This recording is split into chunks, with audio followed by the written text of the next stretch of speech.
Baik, Assalamualaikum warahmatullahi wabarakatuh. Perkenalkan, nama saya Fatimah Zahra dengan NIM 4522091156 dari Fakultas Psikologi Universitas Bosowa Angkatan 2022 kelas E.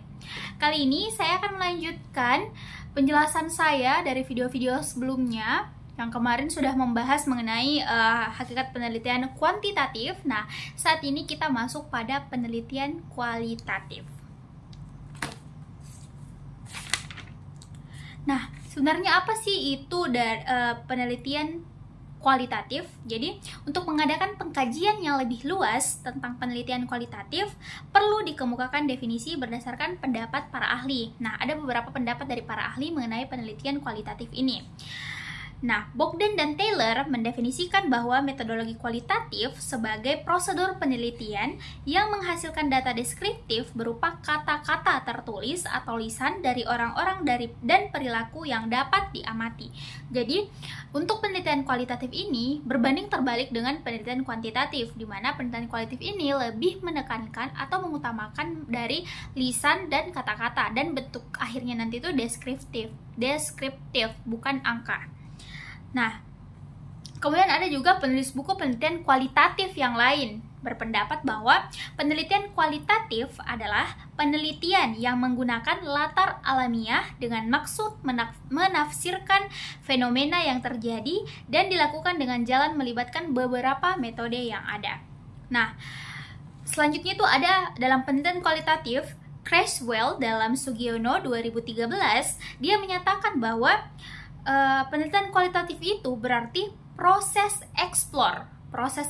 eksplorasi dan memahami makna perilaku individu, baik itu individu maupun kelompok, serta menggambarkan masalah sosial atau masalah kemanusiaan yang ada atau yang sedang terjadi dalam masyarakat itu sendiri. Terus proses penelitian itu mencakup beberapa pertanyaan penelitian dan prosedur yang masih bersifat sementara untuk mengumpulkan data pada setting partisipan. Analisis data secara induktif membangun data yang parsial ke dalam tema, lalu kemudian memberikan interpretasi terhadap makna atau suatu data. Jadi berbeda dengan kuantitatif, kalau kuantitatif itu lebih ke penyebaran skala, kemudian diisi lalu diolah melalui aplikasi-aplikasi yang bisa di-download langsung. Sedangkan kalau penelitian kualitatif itu lebih ke mengolah data dari hasil wawancara dan juga observasi. Nah, di penelitian kualitatif ini juga memiliki karakteristik. Nah, setiap penelitian pastinya ada karakteristiknya dan juga ciri-ciri dari masing-masing penelitian. Sesuai dengan karakternya, kualitatif ini menunjukkan arah dan tujuan dari peneliti. Nah, dalam penelitian kualitatif ini, dia hasil penelaannya kepustakaan ditemukan bahwa Bogdan dan Bicklin mengajukan 5 ciri. Sedangkan Lincoln dan Kuba memperluas 5 ciri tersebut menjadi 10 ciri penelitian kualitatif. Uraian dari ke 10 hal itu tadi akan selanjutnya saya sebutkan. Yang pertama itu ada latar ilmiah, di mana penelitian kualitatif ini merupakan penelitian pada latar alamiah atau pada konteks dari suatu keutuhan atau entity. Menurutnya Lincoln dan Kuba, hal ini dilakukan karena ontologi alamiah menghendaki adanya kenyataan-kenyataan sebagai keutuhan yang tidak dapat dipahami jika dipisahkan konteksnya. Terus yang kedua itu ada manusia sebagai alat atau instrumen. Dalam penelitian kualitatif, peneliti sendiri atau dengan bantuan orang lain merupakan alat pengumpulan dana utama. Jadi yang menjadi sumber dari penelitian kualitatif ini ya manusia menjadi alat tesnya. Jadi makanya di sini sebut manusia sebagai alat. Terus yang ketiga itu ada metode kualitatif. Metode kualitatif ini menggunakan metode kualitatif pula, yaitu pengamatan, wawancara, atau penelaahan dokumen. Selanjutnya yang keempat, yang selanjutnya itu ada analisis data secara induktif.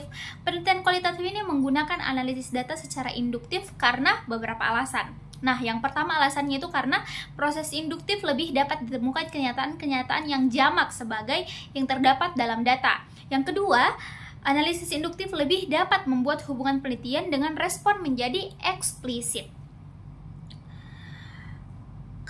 Selanjutnya yang ketiga, itu analisis demikian lebih dapat menguraikan latar secara penuh dan dapat membuat keputusan dapat tidaknya pengalihan pada suatu latar lainnya.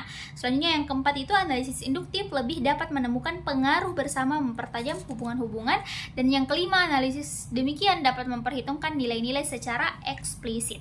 Kemudian ada teori dan dasar. Lalu selanjutnya ada deskriptif, lalu lebih mementingkan proses daripada hasil. Nah, jadi kualitatif itu lebih mementingkan prosesnya daripada hasilnya, karena dalam penelitian kualitatif itu lebih banyak mengeluarkan tenaga pikiran itu di dalam prosesnya, bukan pada hasilnya. Berbeda dengan kualitatif, karena kuantitatif, karena kalau dari kuantitatif itu dia karena kalau dalam kuantitatif itu dia lebih mengutamakan hasil daripada proses. Ya, selanjutnya adanya batas yang ditentukan oleh fokus, kemudian adanya kriteria khusus untuk keabsahan data, desain yang bersifat sementara, kemudian hasil penelitian dirundingkan dan disepakati bersama, lalu selanjutnya prinsip-prinsip penelitian kualitatif. Yang terakhir itu hasil penelitian dirundingkan dan disepakati bersama. Selanjutnya kita akan membahas soal prinsip-prinsip penelitian kualitatif. Jadi bukan hanya kuantitatif yang memiliki prinsip, kualitatif juga punya. Prinsip yang akan dibahas di sini adalah prinsip dalam perumusan masalah. Nah, prinsip-prinsip perumusan masalah dalam penelitian kualitatif menurut Moleok secara berturut-turut diuraikan. Yang pertama, prinsip yang berkaitan dengan teori dan dasar. Penelitian hendaknya senantiasa menyadari bahwa perumusan masalah dalam penelitian berdasarkan atas upaya menemukan teori dasar sebagai acuan utamanya. Kemudian prinsip yang kedua itu berkaitan dengan maksud dari perumusan masalah. Pada dasarnya, inti hakikat penelitian kualitatif terletak pada upaya penemuan dan penyusunan teori baru. Lalu prinsip yang ketiga itu ada prinsip hubungan faktor. Seorang peneliti harus mempertimbangkan faktor-faktor yang terkait dalam perumusan masalah. Faktor yang dimaksud itu adanya dua atau lebih faktor. Kemudian faktor-faktor tersebut dihubungkan dalam suatu hubungan yang logis. Yang ketiga, hasil pekerjaan menghubungkan tadi berupa suatu keadaan yang menimbulkan tanda tanya atau hal yang membingungkan. Selanjutnya, yang keempat, fokus sebagai wahana untuk membatasi studi.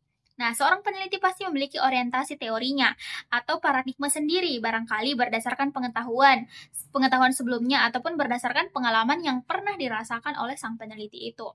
Selanjutnya yang kelima yaitu prinsip yang berkaitan dengan kriteria inklusi dan eksekusi.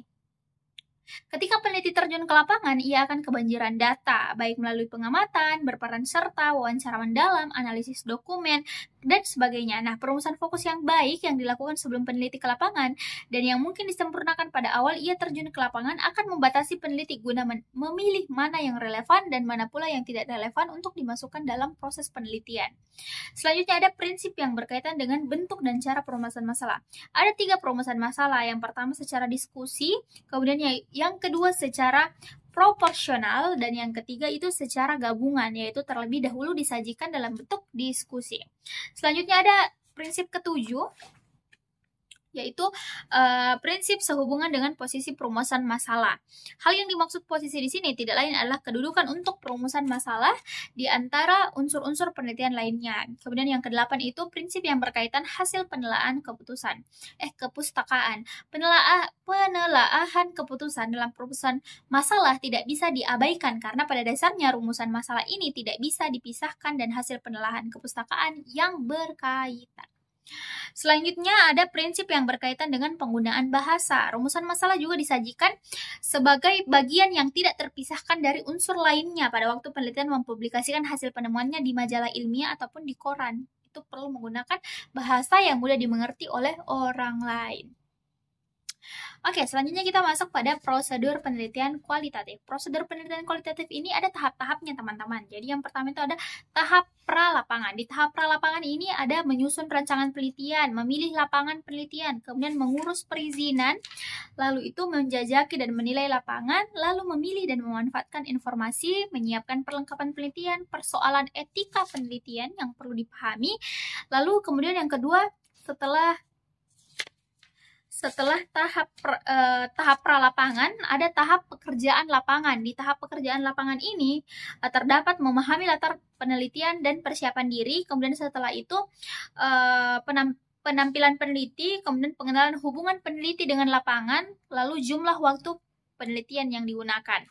Setelah kita tahap pekerjaan lapangan, kita masuk pada memasuki lapangan. Nah, di memasuki lapangan ini ada juga beberapa hal teman-teman yang perlu diperhatikan, yaitu yang pertama keakraban hubungannya, lalu mempelajari bahasa dari tempat yang kita ambil, kemudian peran peneliti. Setelah itu berperan serta mengumpulkan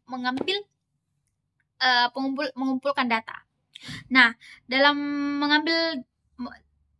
berperan serta sambil mengumpulkan data. Nah, sambil mengumpulkan data ini perlu juga ada beberapa hal yang perlu diperhatikan. Yang pertama, pengarahan batas waktu penelitian, lalu kita mencatat data yang perlu dan tidak, kita membedakan antara data yang perlu diambil ataupun tidak. Kemudian petunjuk tentang cara mengingat data. Terus kejenuhan, keletihan, dan istirahat, lalu meneliti suatu latar yang dalam tempatnya bertentangan, lalu analisis lapangan. Lalu lanjut kita masuk pada analisis dan interpretasi data. Di analisis dan interpretasi data ini ada yang pertama kita lakukan adalah analisis data, lalu model Bogdan analisis data, di mana analisis data ini ada menurutnya model Bogdan dan Bicklin, serta modelnya Miles dan Huberman. Ya, terus ada juga model dari Spradley. Itu. Selanjutnya kita masuk pada strategi analisis data. Dari strategi analisis data ini terbagi lagi. Analisis data deskriptif kualitatif, kemudian strategi analisis data kualitatif verifikatif, kemudian strategi grounded research, lalu metode analisis data kualitatif.